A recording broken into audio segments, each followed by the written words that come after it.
दोस्तों कहते हैं कि अच्छा कर्म तुरंत इनाम नहीं मांगता, लेकिन सही समय पर सही दरवाजा जरूर खोल देता है। उसी पर आधारित है हमारी आज की कहानी। एपिसोड नंबर है 2068। कहानी का शीर्षक है सबा साका कर्म। यह है आपका अपना प्रिय डॉक्टर आदित्य कश्यप, मुंबई शाम मानुस, आपके लिए लेकर आया आपका मनपसंद प्रोग्राम पॉजिटिव कर्मा। मुंबई की एक तंग गली में रहने वाला सतीश रोज सुबह ठीक 4 बजे उठता था। अलार्म की जरूरत नहीं पड़ती थी। जिम्मेदारियां उसे समय से पहले जगा देती। पेशे से वो टैक्सी ड्राइवर था। पुरानी सी काली पीली टैक्सी जिसकी सीटें घिस चुकी थी, लेकिन सतीश का दिल अब भी बिल्कुल साफ और सीधा था। पत्नी की लगातार चलती दवाइयां, बेटी के कॉलेज फीस और हर महीने की ईएमआई, जिंदगी उसके सामने रोज नया हिसाब रख देती थी।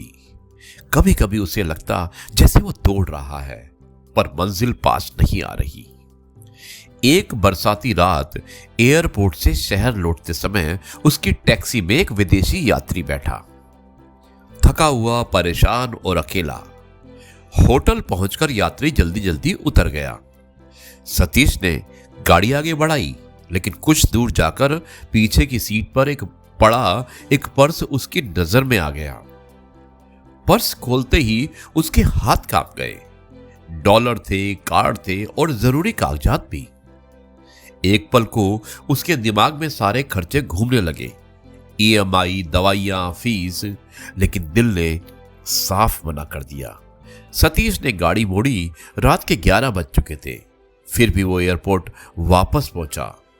काफी तलाश के बाद वो यात्री मिल गया। पर्स देखते ही उसकी आंखें भर आई। यात्री ने हाथ जोड़कर कहा, जापान में हम इसे सबा साका कर्म कहते हैं। अच्छा कर्म जो देर से ही सही लौटकर जरूर आता है।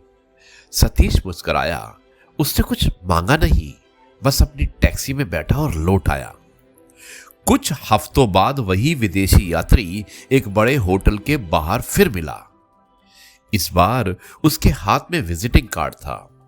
उसने कहा, मैं भारत में एक प्रोजेक्ट शुरू कर रहा हूं और मुझे एक भरोसेमंद आदमी चाहिए।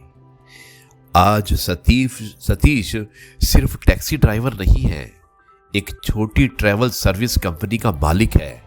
लेकिन वो आज भी अपनी टैक्सी खुद चलाता है, क्योंकि उसे याद है कि किस मोड़ पर कर्म ने उसकी जिंदगी की दिशा बदल दी। दोस्तों, ये थी कहानी सबा साका कर्म। जापान के आधारित है। जापान का जो एक व्यक्ति था जो यहाँ पे आया था, उसी के ऊपर ये आधारित और सतीश की ईमानदारी के ऊपर आधारित ये कहानी है। मुझे उम्मीद है कि आपको ये कहानी पसंद आई होगी। अब मैं इस कार्यक्रम को यहीं पर समाप्त करता हूँ और कल आपसे एक बार फिर से मुलाकात करूंगा कुछ नई बातों के साथ। तब तक के लिए आपसे कहता हूँ जय गुरु जी, शुक्राना गुरु जी।